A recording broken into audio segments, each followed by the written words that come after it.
give you the answer. The answer is that in the wealthiest country in the history of the world, our administration will bring forth universal, high-quality child care for all families.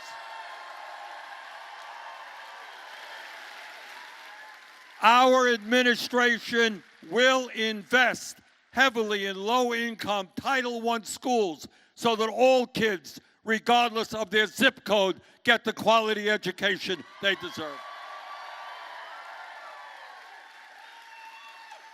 And our administration believes that all of our people have the right to get a higher education, either college or trade school, regardless of their income, which is why we're going to make public colleges and universities tuition-free.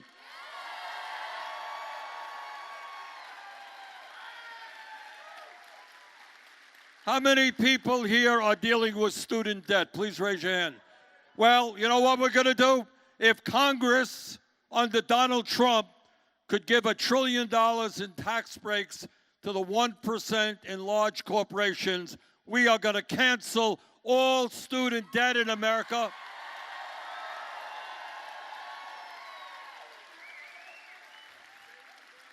And we're going to do that with a modest tax on Wall Street speculation.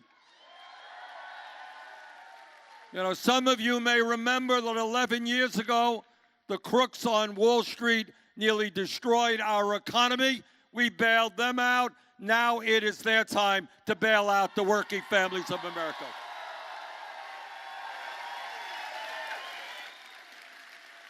And let me tell you something else.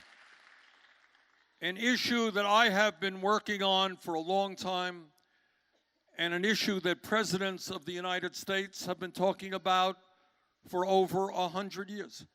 And that is the understanding that health care is a human right, not a privilege.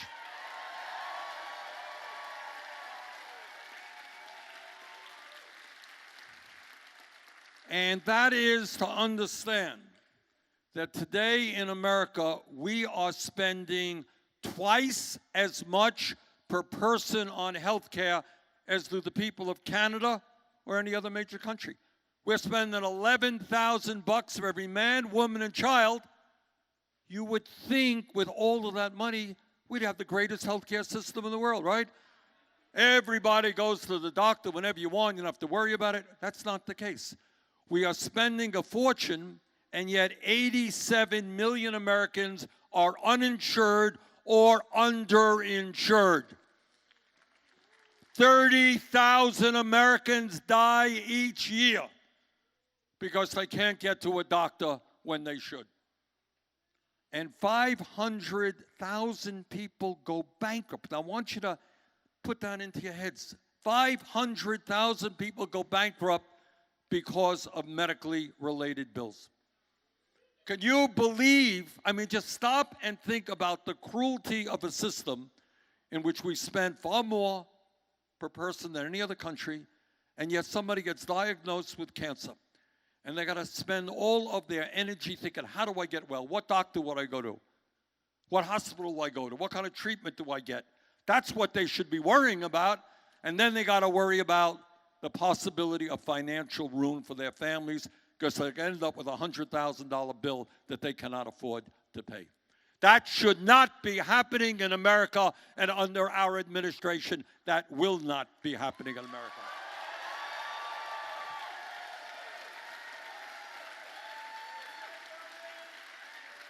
And I'll tell you something else, something that the people of New Hampshire are more than familiar with. And that is not only the greed, but the corruption of the pharmaceutical industry.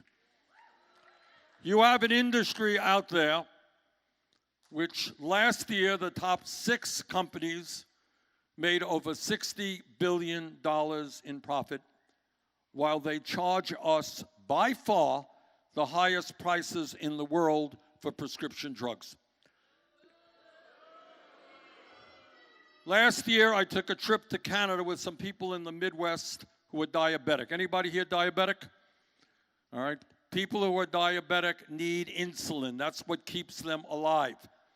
We went to Windsor, Ontario to buy insulin. People paid 1/10 of the price, 10% of the price for insulin in Canada, same company, same product as they're paying in the United States of America. That is highway robbery, and that is greed of the worst kind.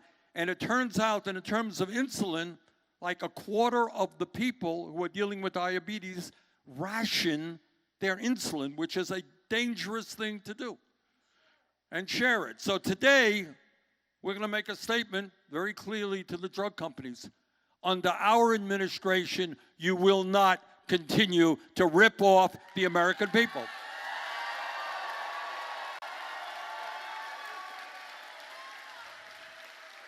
And I know, all over the country, we are experiencing an opioid epidemic. And I know that epidemic has hit Vermont badly. It has hit your state even worse. And know this, that the opioid manufacturers understood that what they were promoting was addictive and was killing people. And you know what they did when they learned that? They hired more salespersons to sell more product, to cause more addiction, to kill more people. That is criminal, and we will address that in the White House.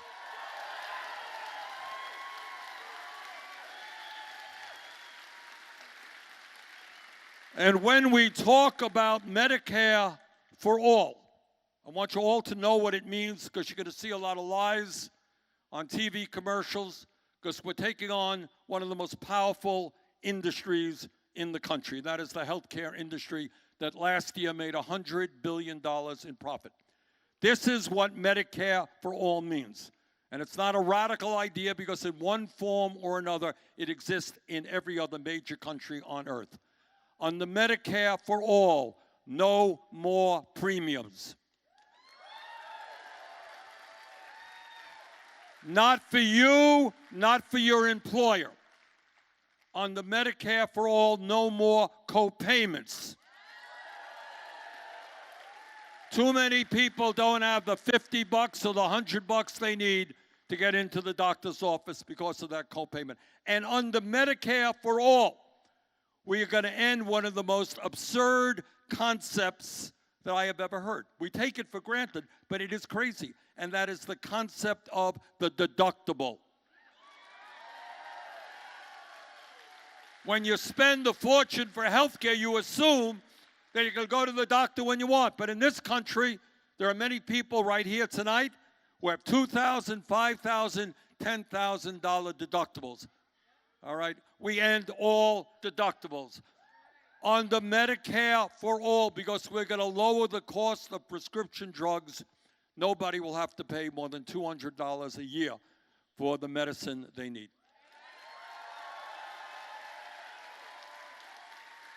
Under Medicare for all, we expand Medicare, which is a good program today, but it needs improvement. Under Medicare for all, dental care becomes part of health care. Hearing aids becomes part of health care. Eyeglasses. And I'll tell you what else. Under Medicare for all, home health care is covered by Medicare.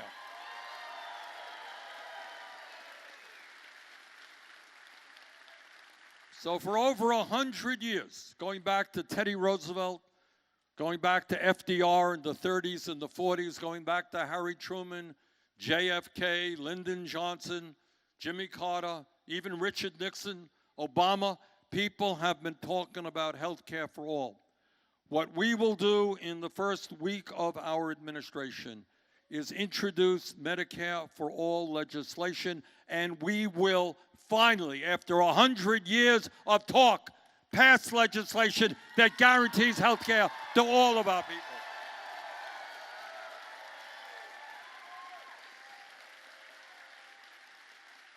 And I want to say a word about another issue that simply cannot be ignored. Now, we can talk about Trump, as we say in Vermont, till the cows come home, but we're not going to waste any time on Trump. But this is what I will say. Trump is not only a danger to this country, he is a danger to the entire world. And he is a danger to the entire world because he thinks that climate change is a hoax. Well, I have some very bad news for Donald Trump. Climate change is not a hoax. It is an existential threat to our country and, in fact, the entire world. Now, here is, you ready for a radical idea? I don't want those who are standing to collapse. All right, here it comes, guys. Radical idea. Our administration will believe in science.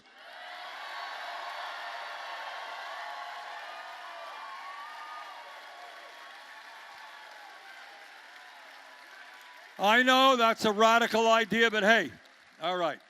Now, what does that mean? What it means, and I mean this with utmost seriousness and fear, what the scientists are telling us today is they have underestimated the degree and severity in which climate change is wreaking havoc on our country and the entire world.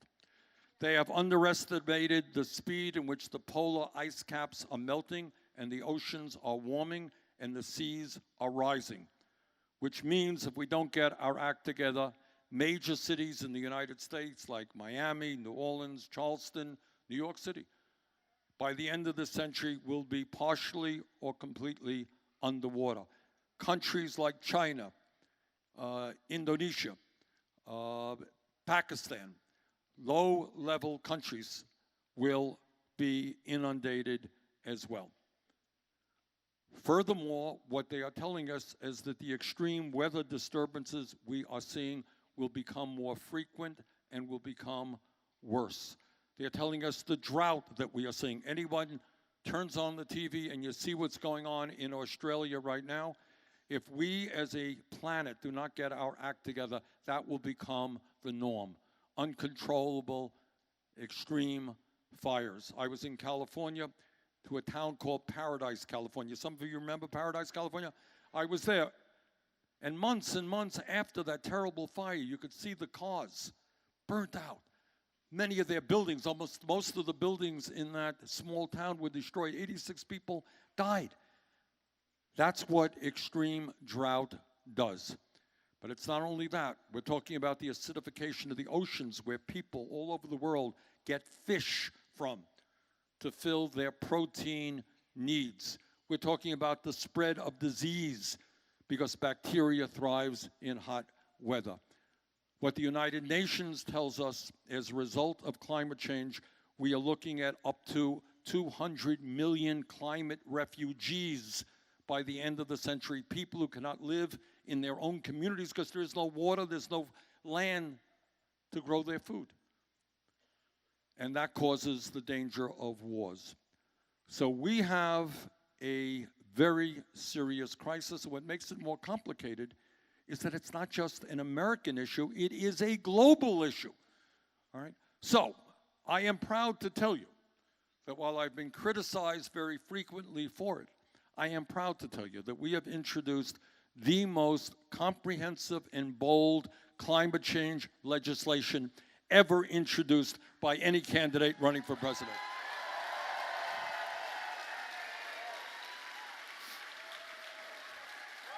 It is based on the principles of the Green New Deal. And essentially what it does, as fast as we humanly can, is to transform our energy system away from fossil fuel to energy efficiency and sustainable energies. And when we do that, we can create up to 20 million good-paying union jobs.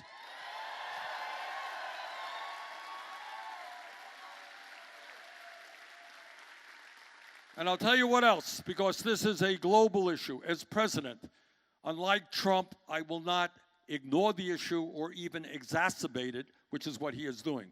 What I will do is reach out to the people of this planet, the people in China and in Russia and in India and Pakistan, Brazil, countries all over the world, and make the case that maybe, just maybe, instead of spending $1.8 trillion a year on weapons of destruction designed to kill each other, maybe we should pool our resources and fight our common enemy, which is climate change.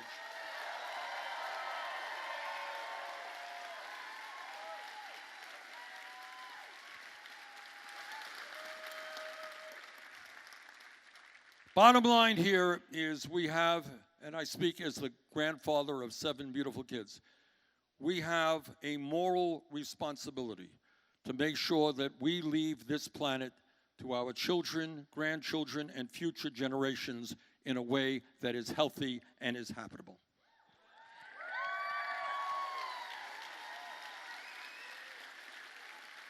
And when we talk about an agenda that meets the needs of the American people, very high up on our list of priorities must be the need for fundamental reform of a broken and racist criminal justice system.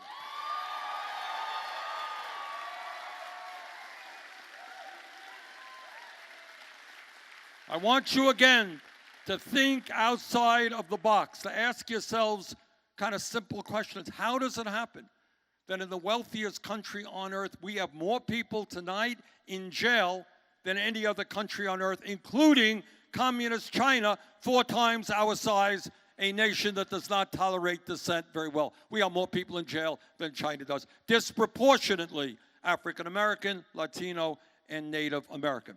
What our administration will be about is investing in our young people in jobs and education, not more jails and more incarceration.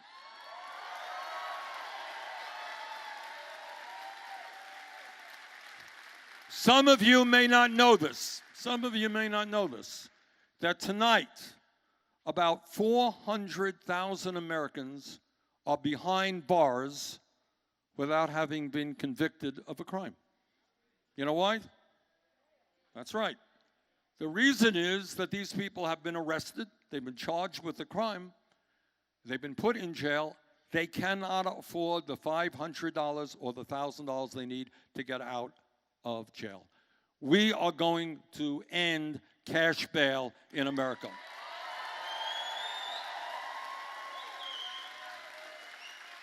We are going to end private prisons and detention centers.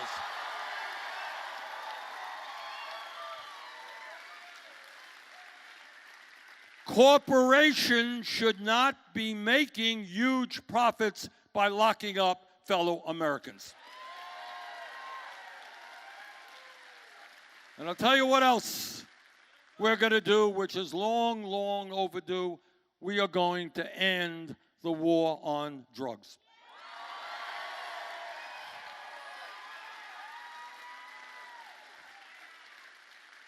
Now, as you all know, there are some things that a president can do with an executive order.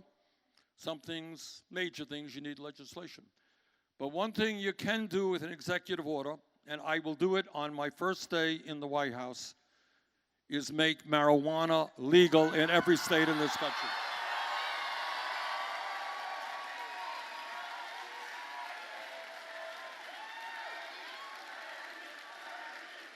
Let me ask you a question.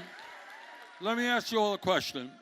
How many folks here know of somebody who was arrested for possession of marijuana? Raise your hand. Well, it's the war on drugs, all right? You know it, right? Okay. What we will do, because when you have an arrest record, it makes it harder for you to go out and get a job, maybe get a house. It impacts your whole life. It ain't good to have a criminal record.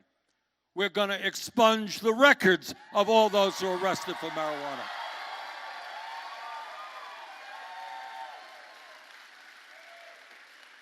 And I'll tell you what else we're going to do on that issue. And this was not an idea that that really came to me. I got this from a lot of my African American and Latino friends.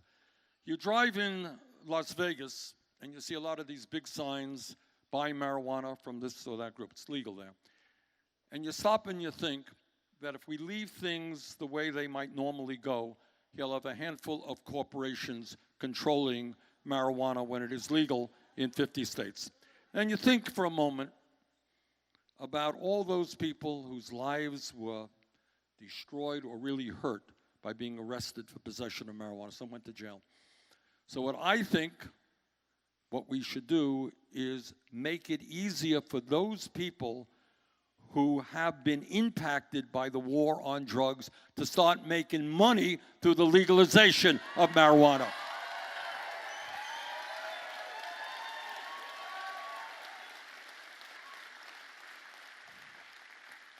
Now, there's another issue that impacts all of us. It's important to me because my father came to this country at the age of 17 from Poland without a nickel in his pocket, couldn't speak a word of English, had very little education where he grew up. Never made any money, but he was so proud to be an American. And right now, you got a president of the United States who almost every single day demonizes undocumented immigrants. So we are going to end the demonization of the undocumented in this country.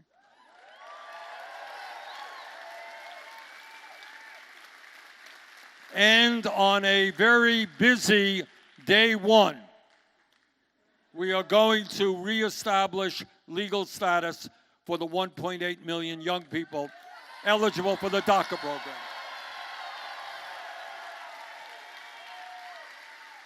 Under our administration, federal agents will no longer be snatching babies from the arms of their mothers. And under our administration, we will succeed in passing comprehensive immigration reform and a path toward citizenship.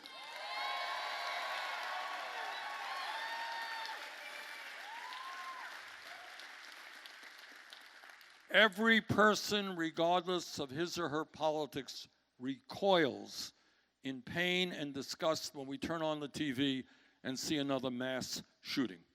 And all of us know the toll in America that gun violence has had. Under our administration, it will be the American people who write gun safety legislation, not the NRA. Universal background checks, ending the gun show loophole, and ending the sale and distribution of assault weapons in America. That's what we've got to do.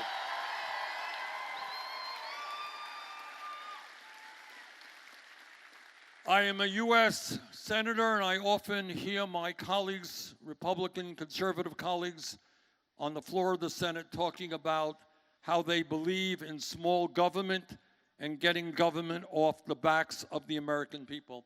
And I say to those hypocrites, if you believe in getting the government off of the backs of the American people, understand that it is women who have the right to control their own bodies, not politicians.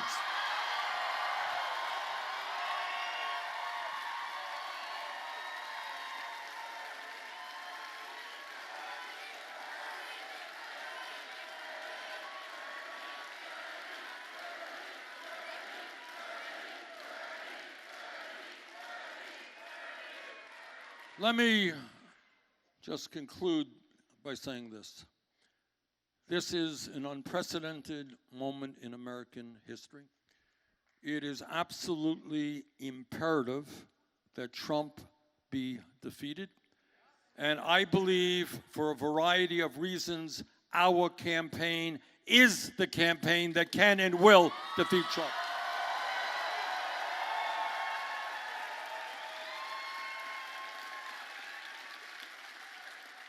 But our job is not just to defeat Trump. Our job is to have the courage, and this is not easy stuff, to have the courage to take on the powerful special interests that today dominate the economic and political life of this country. That ain't easy stuff because these guys have incredible power. I'm talking about Wall Street, talking about the insurance companies, talking about the drug companies, talking about the fossil fuel industry, talking about the military-industrial complex, talking about the prison industrial complex, and talking about the whole damn 1%.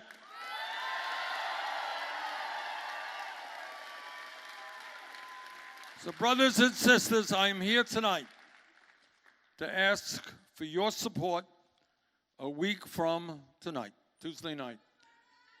In the first, New Hampshire goes first in terms of primaries. You're first. Whole country will be watching.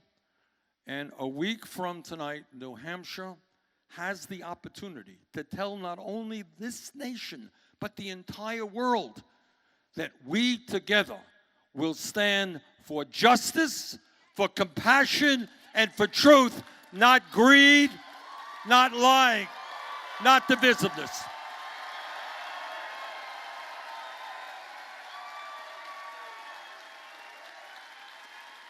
So a week from tonight, I'm asking you to please come out and vote. Bring your friends, your coworkers, your family members.